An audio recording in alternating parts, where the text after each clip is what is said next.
Good morning, brothers and sisters. Good morning. Good morning, sir.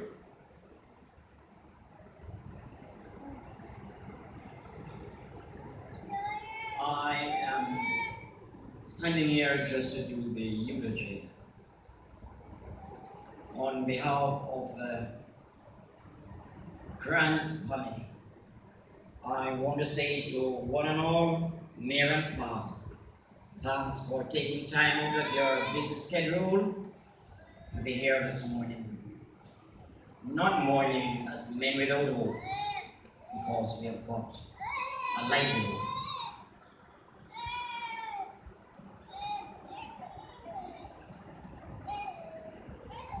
Florette, Imogene Freeman, a wife, a mother, a grandmother, a sister, a cousin, and a friend. Many other words could describe her, but the above sum it all up. Florette introduced herself to the world on Wednesday, September 3rd, 1952. She was born in the parish to the parents, of Doris and Liddell Grant in the parish of Portland.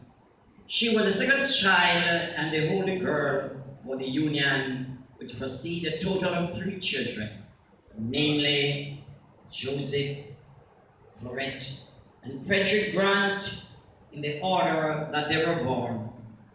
While growing up, she earned the nickname Cherry, which was given to her by her mom because she was the only girl, rose among thorns.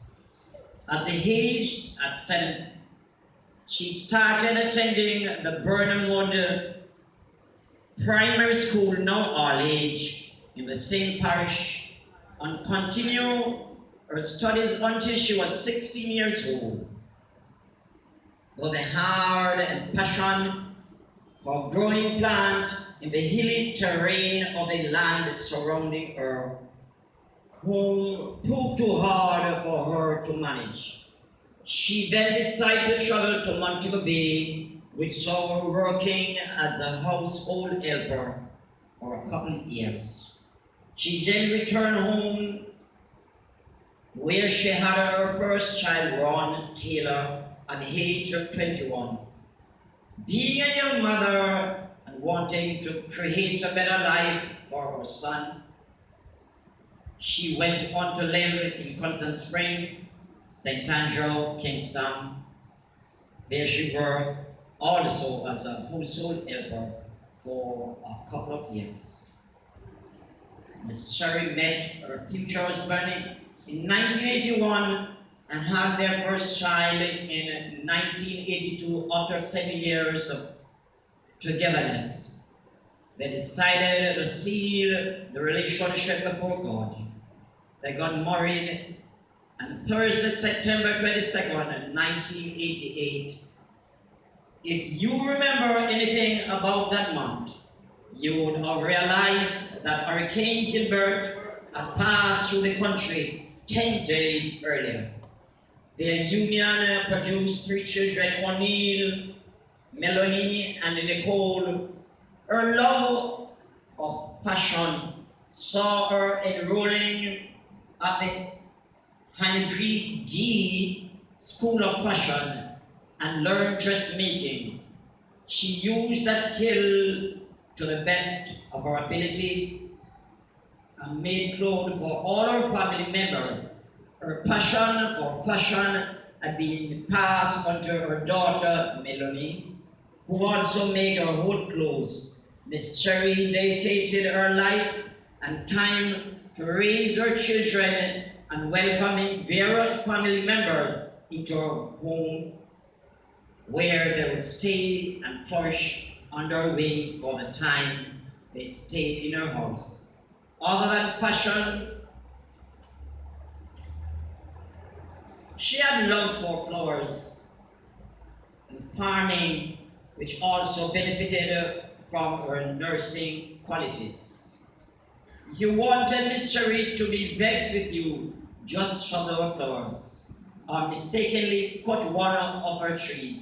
Oftentimes you would hear her singing or talking to her plants, encouraging them to grow or to produce fruit.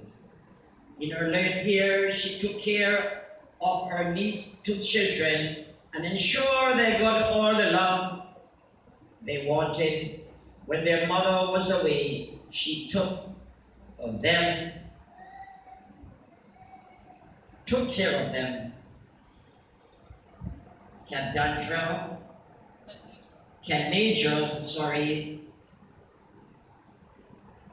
Kina, as her honoring grandchildren until she got her home. They brought her much joy and laughter as much children would do in their growing years.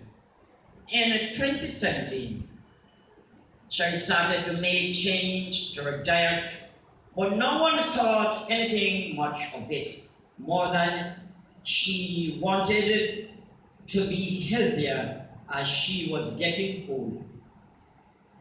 Traveling seemed harder for her as she would complain about her feet, and if you know her, she could give you one of her many remedies for any ailment. In 2018, she met her first grandchild, Bryson. This gave her additional hope as her honored grandchildren had moved on. In September of 2018, she was admitted to the hospital for over a month. In the same year, her illness was confirmed. On January 19 at 12:30 a.m., Miss Cherry went to sleep. She left behind husband Kenneth, children Ron, O'Neill, Melanie, and Nicole, grandchildren Bryson, brother Joseph, Patrick, niece, nephew, other family members, and friends. 2 Timothy 4, verse 6, verse 8 reminds us, "For I am already being poured out like a drink offering. The time of my departure is near. I have fought a good fight. I have finished the course. I have kept the faith. Now there is in store for me the crown of righteousness, which the Lord, the righteous judge, will award me on the last day, and not only to me, but also to all who have longed for his appearing."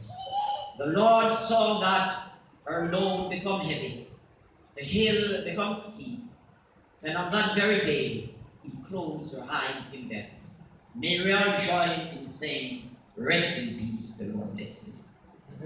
Amen. Thank you, Reverend Grant.